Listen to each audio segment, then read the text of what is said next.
Moms kitchen ল্যাবে সবাইকে স্বাগত।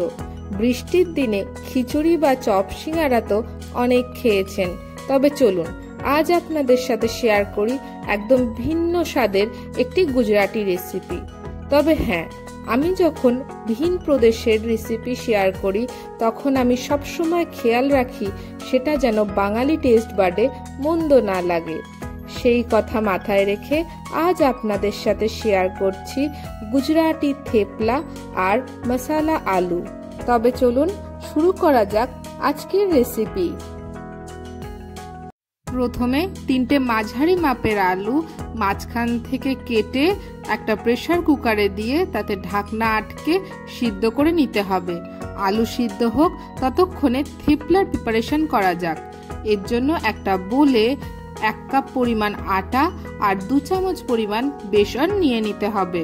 এরপর এতে শুকনো লঙ্কার গুঁড়ো, লবণ, সাদা তিল, হলুদ, কাসুরি মেথি আর চিনি দিয়ে দিতে হবে। চিনিটা অপশনাল, বাঙালি টেস্ট বাড তো চিনি ছাড়া অসম্পূর্ণ, তাই আমি এখানে চিনি ব্যবহার করলাম। এরপর এতে ধনেপাতা কুচি, রসুন বাটা, সাদা তেল আর জল দিয়ে খুব ভালোভাবে মেখে নিতে হবে। থেপলা অনেক ধরনের হয়, অনেক সময় জলের পরিবর্তে দই দিয়েও আটা মাখা হয়, তখন এটার নাম হয় দই থেপলা।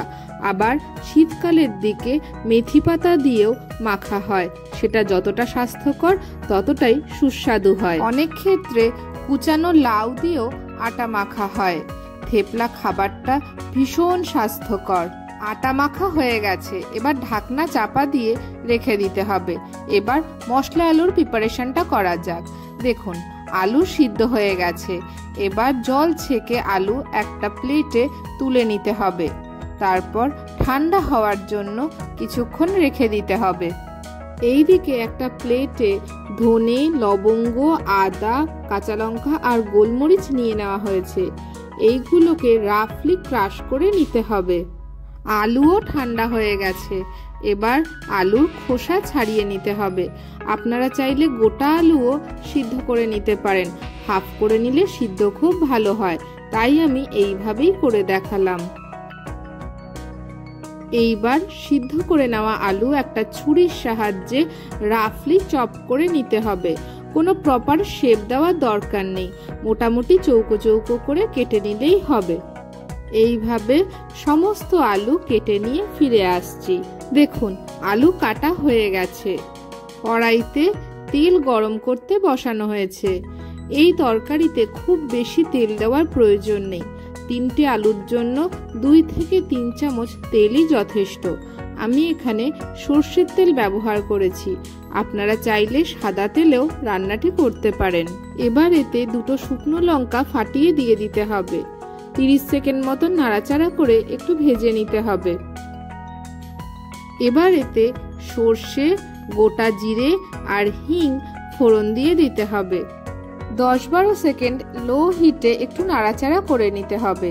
ফোড়ন থেকে সুন্দর গন্ধ বেরোলে এতে একে একে ক্রাশ করে নেওয়া ধনে, লবঙ্গ, গোলমরিচ, আদা আর কাঁচা লঙ্কা দিয়ে দিতে হবে। মিনিট খানেক লো হিটে ভেজে নিতে হবে। এবার এতে একে একে টমেটো পিউরি, শুকনো লঙ্কার গুঁড়ো, ধনে গুঁড়ো, জিরে গুঁড়ো, বিট লবণ, হলুদ আর সামান্য জল দিয়ে খুব ভালোভাবে কষে নিতে হবে। আপনারা চাইলে এখানে ফ্রেশ টমেটো টুকরো টুকরো করে কেটে ব্যবহার করতে পারেন।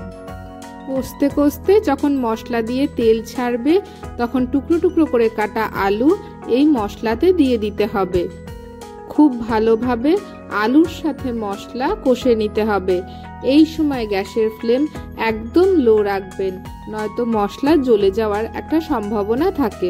এইভাবে মিনিট খানেক কষে নেওয়ার পর হাতের তালুতে সামান্য জোয়ান নিয়ে নিতে হবে। তারপর অন্য হাতের তালু দিয়ে খুব ভালোভাবে ঘষে নিতে হবে। এতে জোয়ানের ফ্লেভার খুব সুন্দরভাবে তরকারিতে মিশবে। তারপর ঘষে নেওয়া জোয়ান তরকারিতে দিয়ে দিতে হবে। এরপর বেশ খানিকটা ধনেপাতা কুচি আর সামান্য চিনি ছড়িয়ে দিতে হবে। তবে চিনিটা অপশনাল, বাঙালি তো চিনি ছাড়া যে কোনো তরকারি অসম্পূর্ণ। তারপর খুব ভালোভাবে মিশিয়ে দিতে হবে।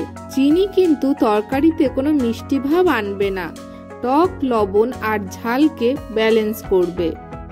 তরকারি খুব ভালোভাবে কষানো হয়ে গেলে এতে সব শেষে লেবুর রস আর বিট লবণ দিয়ে দিতে হবে। তারপর একদম ধিমে আঁচে মিনিট খানেক একটু নাড়াচাড়া করে মিশিয়ে দিতে হবে। গ্যাস বন্ধ করে ঢাকনা চাপা দিয়ে বেশ খানিকক্ষণ রেখে দিতে হবে। চলুন এবার থেপলা বানানো যাক। মেখে নেওয়া আটাটা আবারও হাতের সাহায্যে একটু মেখে নিতে হবে। তারপর মেখে নেওয়া আটার থেকে লুচির মতন লেচি কেটে নিতে হবে। এরপর হাতে একটু শুকনো আটা লাগিয়ে নিতে হবে, যাতে থেপলা গড়ার সময় হাতে আটকে না যায়। তারপর রুটির মতন গোল গোল করে গড়ে নিতে হবে। তারপর প্রতিটি গোল্লাতে অল্প অল্প করে আটা মাখিয়ে রুটির মতন বেলে নিতে হবে। তবে থেপলা খুব মোটাও বেলা যাবে না, আবার খুব পাতলাও না, রুটির থেকে একটু পাতলা করে বেলতে হবে।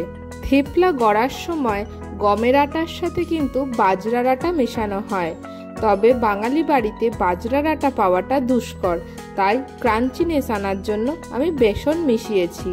বেলে নেওয়া হয়ে গেছে। এবার তাওয়াতে দিয়ে দু পিঠ খুব ভালোভাবে সেঁকে নিতে হবে। যতক্ষণ না অবধি থেপলাতে ব্রাউন কালার আসছে ততক্ষণ সেঁকে নিতে হবে। দেখুন ব্রাউন রং এসে গেছে। এবার সামান্য ঘি দিয়ে দিতে হবে। তারপর উল্টে পাল্টে ঘিতে সেঁকে নিতে হবে। আপনারা চাইলে ঘিয়ের পরিবর্তে সাদা তেলও ব্যবহার করতে পারেন, তবে ঘিতে সেঁকলে খুব সুন্দর সফট হয় আর একটা সুন্দর স্মেল আসে। এইভাবে ধীরে ধীরে সব কয়টি থেপলা সেঁকে নিতে হবে আর একটা প্লেটে তুলে রাখতে হবে। থেপলা কিন্তু রুটির মতন একদম নরম হবে না, আবার পাঁপড়ের মতন ওরকম কুড়মুড়েও হবে না। খেয়াল করলে দেখবেন থেপলাগুলো কিন্তু রুটির মতন ফুলছে না। থেপলা কিন্তু খেতে অনেকটা চাপাটির মতন। এইভাবে ধীরে ধীরে সব কয়টি থেপলা ভেজে নেওয়া হয়ে গেছে। এবার প্লেটিং করার পালা। একটা সুন্দর প্লেটে নিজের ইচ্ছা মতন থেপলা সাজিয়ে দিন। এর সাথে আচার পরিবেশন করুন। আমি এখানে টক ঝাল মিষ্টি আমের আচার দিয়েছি। এর সাথে পরিবেশন করুন মশলা আলু। থেপলা সাধারণত আচার বা মশলা চায়ের সাথেই খাওয়া হয়, তবে এরকম স্বাদের মশলা আলু থাকলে থেপলার স্বাদ আরও বেড়ে যাবে।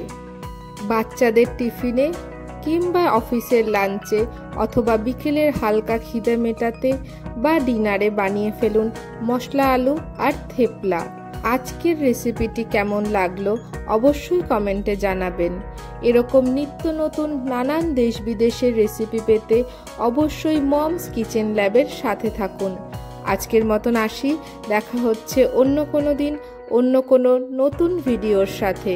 ততক্ষণ অবধি সবাই সুস্থ থাকুন, ভালো থাকুন আর দেখতে থাকুন মমস কিচেন ল্যাব।